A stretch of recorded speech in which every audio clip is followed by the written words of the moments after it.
And the reality is the idea was ridiculous. It didn't work. Nobody would rent from us. And if you did rent from us once, you didn't rent from us again. And we kind of had this realization that, okay, we got to begin figuring things out. And thus began this year and a half long process of trying to figure out some way to get people to rent DVDs by mail from us. And we tried almost everything you could think of, hundreds of things. And I kind of talk about this a bunch, that I had no shortage of ideas. I mean, I had lots of things I wanted to try. And if there was a problem that I had, it was that I was a bit of a perfectionist back then. And so all these tests that I'd want to run, I'd want them to be perfect.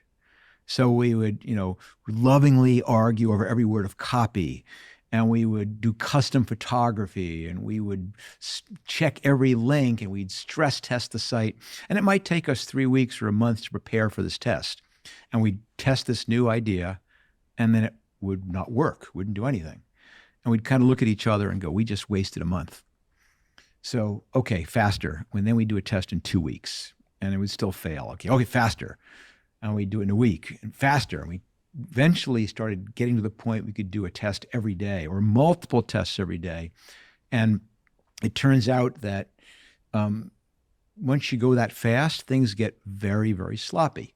So we would have the wrong image, or it would have the watermark on it, or the pages we had Greeked would still be Greeked. We'd have bad links. We'd crash the site. But that was such an incredibly big insight for us, because it turns out that it didn't make a difference. That if it was a bad idea, even spending a month crafting this perfect test wasn't going to make it a good idea. But if it had even an inkling of being a good idea, no matter how bad the test was, it shone through.